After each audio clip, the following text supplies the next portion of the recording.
Jadi gini guys, kalau Anda pikir mobil listrik Indonesia cuma bisa diandalkan buat angkot doang, coba deh kenalan sama i2C ini. Gak cuma ramah lingkungan, mobil ini juga bakal resmi rilis dalam waktu dekat dan siap jadi game change. Bayangin aja Anda bisa dapetin mobil listrik yang gak cuma murah, tapi juga mewah dan pastinya canggih. Desainnya oke, fitur lengkap, dan yang paling penting bisa jadi jawaban buat kamu yang pengen coba kendaraan listrik tanpa kantong bolong. i2C SUV listrik karya PT TMI datang bukan untuk jadi pelengkap pajangan pameran, tapi untuk ngeguncang peta otomotif dunia.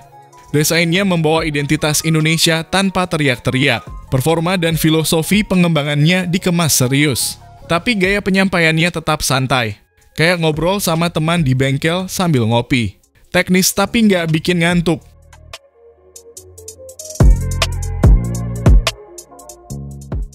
Kalau biasanya kita dengar mobil lokal yang jadi rebage, i2C berusaha beda rancangan lokal, bahasa desain yang punya akar budaya, dan ambisi produksi massal yang realistis bukan sekadar konsep klak-klik di Instagram. Di balik clear dan garis bodinya ada tim yang mikir soal efisiensi baterai, distribusi bobot, dan packaging kabin untuk 7 penumpang. Intinya, ini ambisi teknis yang gak cuma pamer rupa, ini persiapan untuk tarung di kelas global. Dan ya, jangan kaget kalau nanti beberapa kritik muncul justru itu sehat. Kalau i2C lolos uji jalan, supply chain, dan harga yang kompetitif, kita bakal lihat negara tetangga ngelirik dan pabrikan besar cekikikan karena pasar baru mulai bergerak. Jadi, tonton terus perkembangannya karena kalau semua rencana klop, ini bukan cuma soal kebanggaan nasional, tapi tentang bagaimana Indonesia nunjukin kita bisa bikin mobil yang serius, cerdas, dan tentu saja tetap asyik dibahas di warung kopi.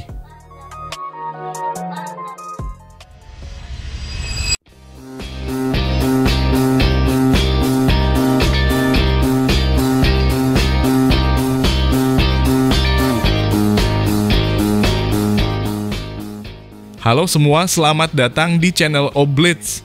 Bahasa desain dari mobil buatan Indonesia ini seperti desain depan langsung, nada dasarnya futuristis. Grill tertutup khas EV dipahat bersih dengan frame tegas biar tetap terasa kokoh ala SUV. Permukaan hood dibuat berotot tipis cukup bikin proporsi depan nggak flat, tapi nggak lebay. Lampu utama pakai bahasa sayap yang ngasih identitas. DRL tipis membentuk garis tegas, sementara proyektor utama ditempatkan lebih rendah agar tampilan tajam sekaligus fungsional. Kesan premium dapat, visibilitas juga janji oke.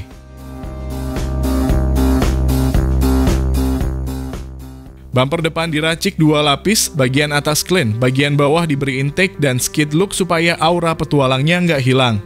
Kalau masuk produksi, orientasi airflow di area ini penting buat pendinginan motor atau inverter, mudah-mudahan ada dating beneran, bukan sekadar kosmetik.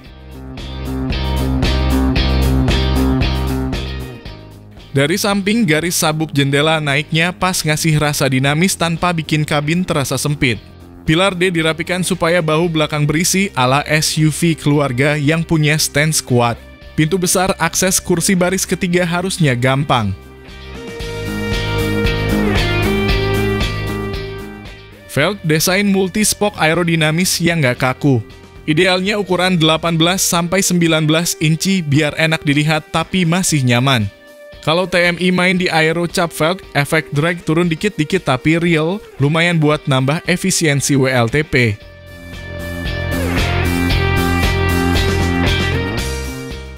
Over fender dibuat halus, bukan fender flare macho ala ladder frame karena platform EV biasanya butuh koefisien drag rendah.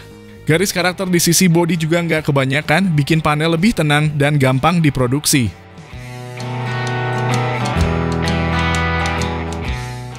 Pindah ke belakang, lampu buritan berkesan lebar, bikin mobil terlihat lebih planted. Pattern LED-nya punya signature sendiri, kalau konsisten sampai produksi, ini bisa jadi ciri i2C yang gampang diingat di malam hari.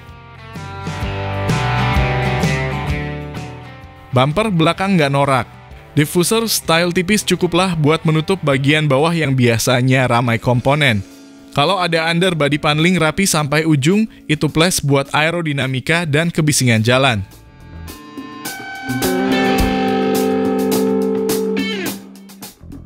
Proporsi kaca belakang cukup tegak untuk jaga headroom baris ketiga. Wiper tersembunyi dan spoiler atap tipis bantu airflow turun mulus. Detail kecil begini biasanya ngaruh ke kebersihan kaca saat hujan dan efisiensi overall.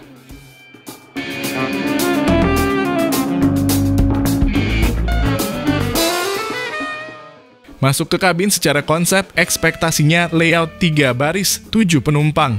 Idealnya lantai rata bikin ruang kaki lega. Material, harapannya kombinasi bahan ramah lingkungan dan trim bertekstur yang gak gampang kotor. Ingat, ini SUV keluarga.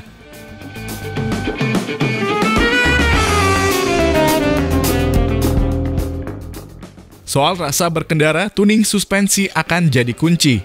Bobot baterai bikin center of gravity rendah itu enak buat stabilitas. Tinggal kompromi pegas damper, jangan terlalu empuk bikin mual, jangan terlalu kaku bikin protes satu kabin. Mode berkendara eco, normal, sport wajar ada.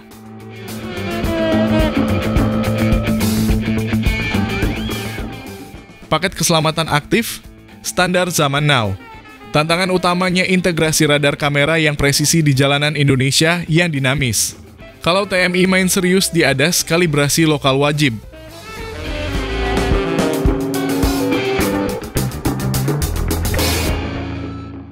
Spesifikasi teknis inti karena masih konsep, belum dipublikasikan detailnya. Namun untuk kelas ukuran ini wajar ekspektasi motor listrik single, motor FWD atau dual motor AWD versi atas. Output kisaran 150-250 horsepower terasa realistis buat kebutuhan keluarga tanpa bikin konsumsi energi boros.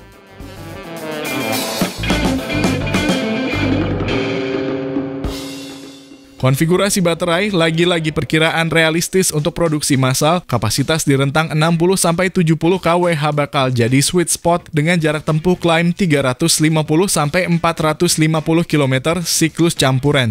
Tipe sel bisa NMC untuk densitas energi atau LFP untuk durabilitas biaya. Keputusan ini biasanya mengikuti target harga dan supply chain.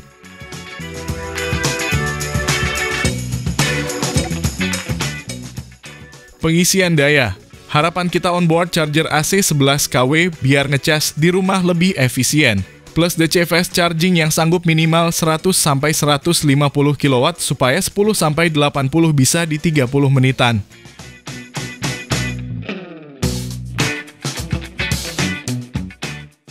Thermal management jadi PR besar di iklim tropis. Heat pump bakal bantu efisiensi HVAC, terutama pas macet dengan AC nyala. Desain airflow ke motor inverter battery pack juga harus matang. Disinilah bedanya konsep bagus dan produk jadi yang tahan banting.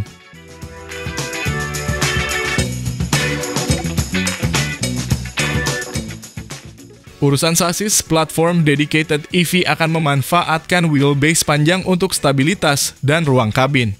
Struktur ringkas di depan tanpa mesin besar bisa dialokasikan ke crumple zone yang lebih efektif, asal packaging komponen tegangan tinggi aman dan mudah servis.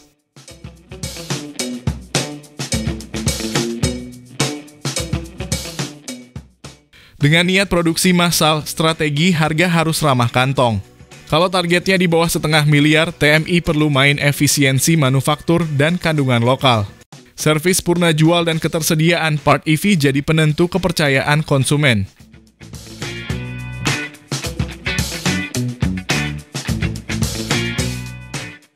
Sebagai konsep, i2C sudah punya identitas dan arah teknis yang masuk akal buat SUV listrik keluarga. PR ke depan ada di validasi engineering, supplier base, ada kalibrasi lokal, dan eksekusi produksi. Kalau semua keping puzzle-nya rapat, i2C nggak cuma guncang panggung lokal, potensi go international terbuka lebar.